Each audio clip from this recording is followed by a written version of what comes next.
our new band. What's our band? Is The B&J. BJ. Baxter and Jonathan.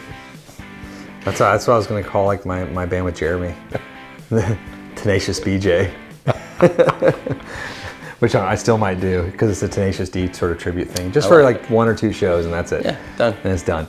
We're talking about bands that have made a tremendous impact on music that have 2 shredding lead guitar players. Not just 2 guitar players. Not like rhythm and lead. Because there's tons of those. And, and a lot of people be like, oh, you got to count this and that. It's like, we want like 2 shredders. Sure. 2 shredding monsters. And most of these tend to come from, which part of the country? The Midwest? Yes. No.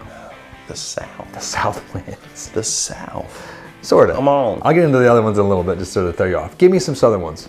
I mean, there's these guys called the Allman Brothers.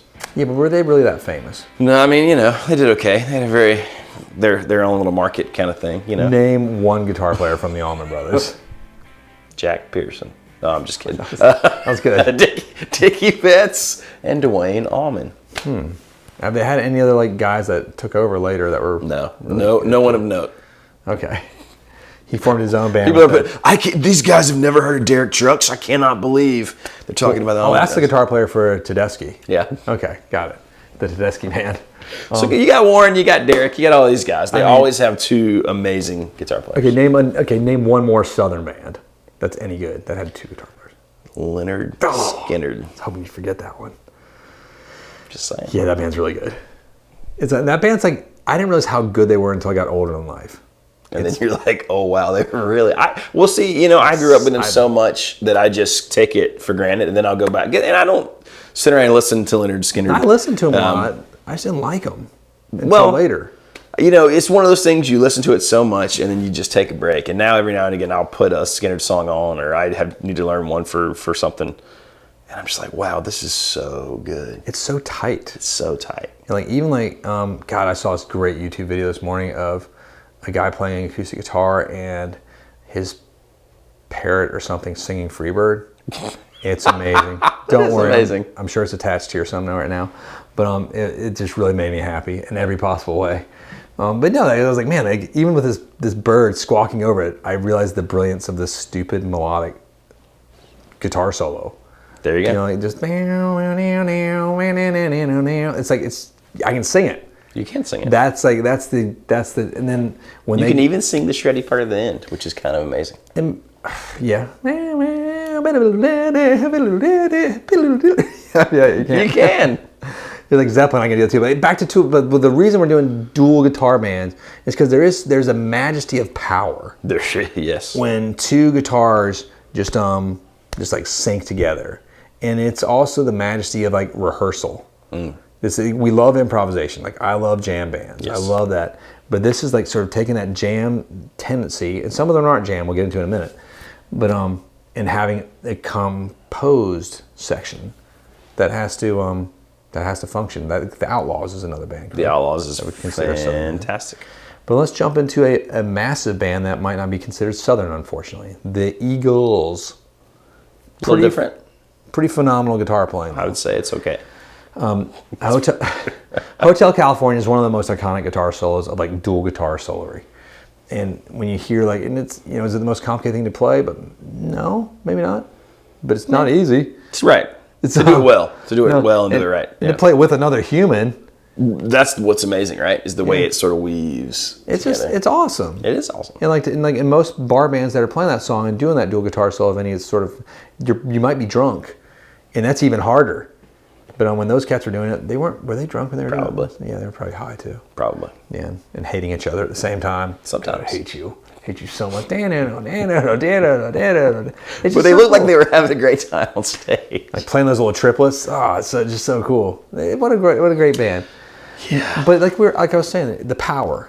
There's a lot of power in that. Like what's a powerful solo of those periods that gets your bell like all excited? I mean, God.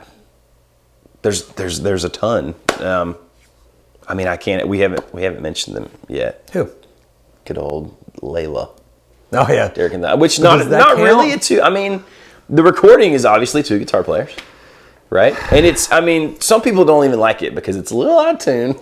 it's kind of a cacophony because they're both kind of playing at the same But time. it's There's so good. slide guitar, but it's so good. the best sort of kind of chaos. We were talking about Derek and the Dominos this morning. Yeah. Like that might be like the greatest Claptonisms, and so. But it's so much of this stuff's great. I love Derek and the Dominos, but I think it's because it's almost like that pulled him into a little bit of that Southern stuff that I love. Like that's probably the most that he has that feel is in that. Is that band. why he went kind of crazy though? It's right around the crazy Probably. period too, when he was saying all sorts of dumb stuff. Yeah. No, but I think that is. I mean, it's an amazing moment that we captured in the recording studio. Yes. That has been captured and preserved forever. It's just so different than what we do today. Like I love music. I love modern music. Like I was listening to Kid Leroy with my kids the other day. I'm like, hey, it's just a lot of fun. I love this music. I think he's great. I love watching him and Bieber just like jam out together. But this music back then is like you're taking a Polaroid picture of a moment. Yeah. In the power of those two gentlemen, like in the prime of their playing, like almost at the end of unfortunately our Allman brother there, at the end of his playing, where it was close, not the end, but the beginning, but it's so short. It was a very short period. Sadly. The fact that it's only a few years, which is very sad. He did so much. He did a lot. It's like Hendrix. Like what? Yeah. How'd you do so much? But back to the power. The power, like when you hit those two guitars, and then it leads me into a whole different genre. Yes. Like let's talk about Iron Maiden. Nope. Let's talk about like the great metal solos of like you can get like Dream Theater and Yes and like you can get prog rock and then but like going back to like the birth of like amazing guitar solos of Maiden. Like there's nothing as powerful as when they're rocking it so hard. You got Bruce sitting there singing, and then you got this giant like skeleton thing with a British flag behind you. And then these two guitar players hit like stacks of Marshalls. It's that harmony thing, and it's unreal. And the fact that unreal. it was on, and they do it together and they don't mess up. Right. Because there's not a lot of room for error when you're doing that. I mean, it's just because like I love like the Slash Izzy Stradlin pairing. I love like the Malcolm and Angus Young, but like this is a different sort of different thing. And that's I like the other when ones. You hear like the Trooper. Oh, that's awesome. Or like Judas Priest does it. Yeah. Jump back over to the across the pond, Thin Lizzy, like killing it with all their stuff. It's like the boys are back in town. The main riff there, but that's a much harder song to play than people think. It is. Especially with another live human. That song's because I don't particularly like some of the chords in that song because it's that weird sort of Steely Dan thing. Right. That I know people are like, what? You don't like Steely Dan? Baxter loves Steely Dan. I just can't keep on. He doesn't. He hates Steely I don't know. Dan. I don't hate it. I just can't like. He hates him. Okay, maybe. Steely Dan and the Counting Crows. There's just two big hates. The two things they have in common is the guys from those bands both dated my mother, so it's a little bit awkward. So it's just weird, like totally different decades. Family it's gatherings. Really my mom she was runner up like state Miss North Carolina. She was. There you go. She was a looker back in the day. She still is quite a looker for the wizened age that she has become.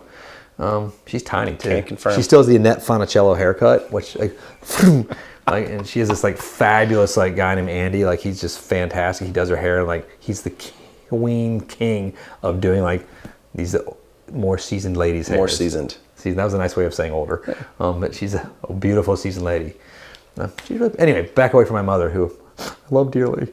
What about Boston? I feel like Boston was a little different, right? Because I think that guy wrote those harmony parts. I think so. Hired someone to do it live, and I think he used like the little harmony, wasn't he like sort of?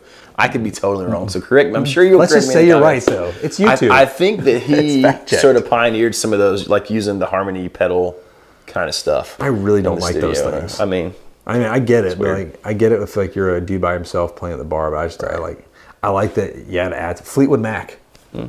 Would we consider that like some pretty interesting stuff? Maybe. It's definitely interesting stuff. Okay. I don't know if it fits. Okay, we're gonna go to my. I've been saving some of my favorites to last. Television. There you go. With who Baxter? Shush.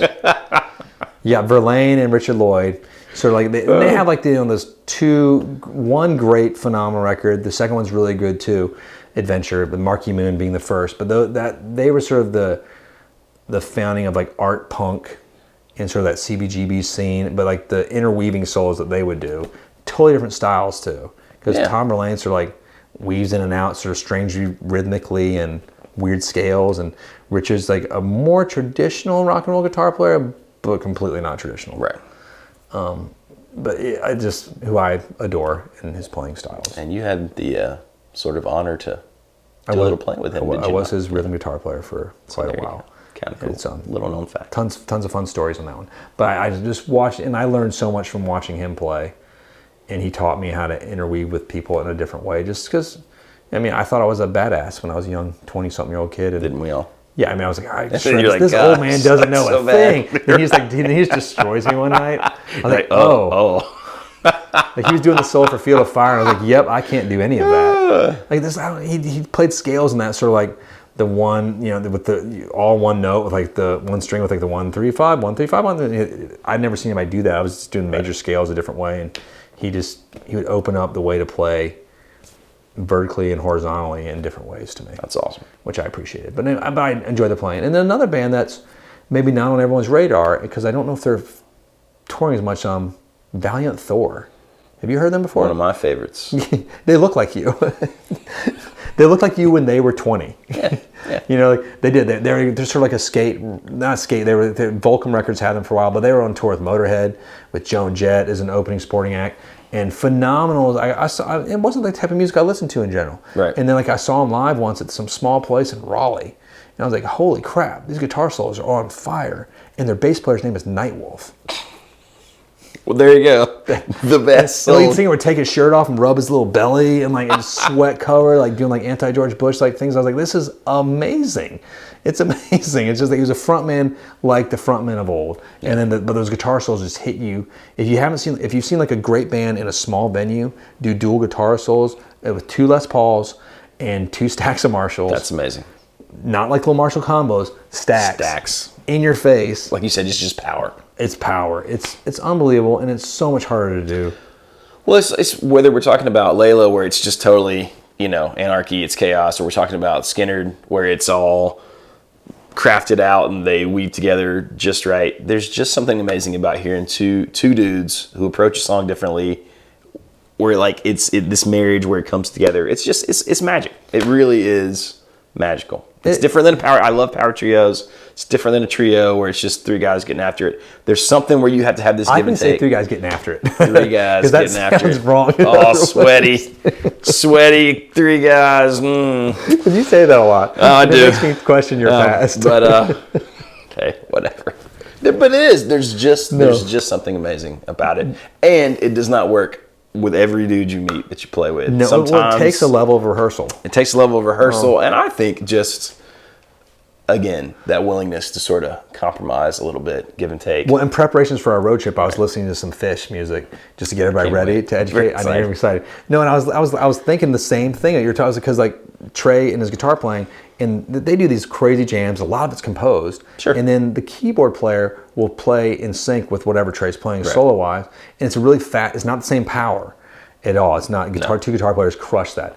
But it's the ability, the intricacies, and the work through to be able to do that on a night after night basis.